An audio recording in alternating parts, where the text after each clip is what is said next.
Un coup d'œil aujourd'hui sur la création des alias persistants pour un utilisateur d'une machine Debian 12.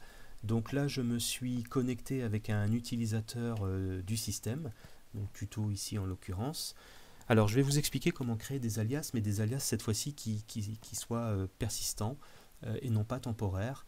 Donc admettons qu'ici on fasse un ls-la, donc la commande ls-la vous permet de lister l'ensemble de vos fichiers et de vos dossiers, y compris les fichiers cachés. Alors la première chose que l'on pourrait faire par exemple, c'est remplacer cette commande ls-la par une commande list tout simplement à ce niveau-là. Alors on pourrait prendre la méthode de la création de l'alias en indiquant ici alias list égale et là mettre ls-la entre guillemets. Alors on va éviter de faire ça justement parce que si on fait ça, on crée ici un alias temporaire et si on se déconnecte de la session, on perdra cet alias. Alors on ne va pas le faire comme ça, on va plutôt aller modifier un fichier important ici qui est le fichier .bashrc, hein, on le voit sur la droite ici. Donc alors on va faire l'édition de ce fichier avec nano, nano, et ensuite on va mettre .bashrc. Alors une fois que le fichier est ouvert, on va pouvoir l'éditer. Alors, vous pouvez par exemple vous mettre dans la partie haute et là on va créer un hashtag mes alias par exemple. Et donc dans cette catégorie, on va lister les alias que l'on souhaite rendre, on va dire, définitifs pour cet utilisateur. Donc ici, on va saisir la commande que l'on avait mis en mode console tout à l'heure, donc alias list égale, et là on va mettre ls-la. Voilà. Donc là, ici, en saisissant directement l'alias dans le fichier .bashrc, on va le rendre en fait définitif jusqu'à éventuellement suppression ou si on le commente. Alors pour le commenter, il suffirait de se mettre devant et de placer l'hashtag.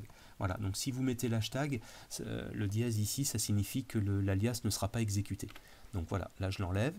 Donc on va sortir du fichier, on va quitter et sauvegarder. CTRL X. On va faire oui, on va faire entrer. Alors le souci c'est que quand vous faites ça, l'alias n'est pas pris en compte immédiatement. Alors on le voit tout simplement ici en saisissant alias. Donc si on saisit alias, on voit en fait qu'ici on a bien un alias, on va dire persistant, mais c'est l'alias qui permet de colorer le shell par défaut. Donc on voit un alias mais on ne voit pas le nôtre. On devrait avoir alias list. Donc là, pour le voir, il va falloir déconnecter la session. Alors vous pouvez faire exit ou CTRL D. Voilà, donc là on va déconnecter la session et on va se reloguer. Donc là on est relogué. Et une fois qu'on est logué, si je saisis alias, là je vois que cette fois l'alias est arrivé. Donc vous voyez ici alias list, donc on le trouve à ce niveau-là. Donc si on fait list, on a directement l'alias qui fonctionne. Donc voilà en fait comment rendre un alias persistant à ce niveau-là. Alors on avait vu dans une vidéo précédente le unalias qui permettait de supprimer l'alias. Alors si je fais un unalias list et que je ressaisis alias, on voit qu'il a disparu ici. Alors est-ce que ça a été efficace? On va faire exit, on va se reloguer.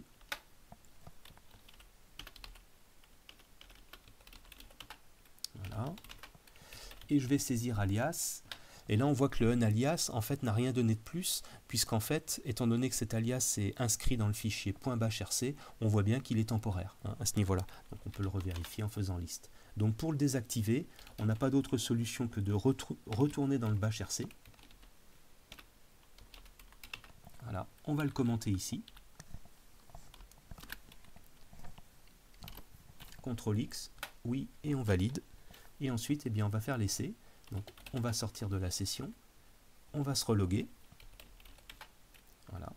Et là si on saisit, alors on va supprimer ça, alias, là on voit que cette fois-ci l'alias a bel et bien disparu.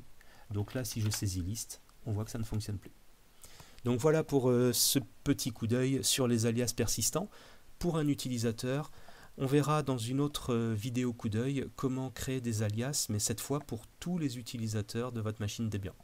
Je vous remercie, je vous dis à bientôt.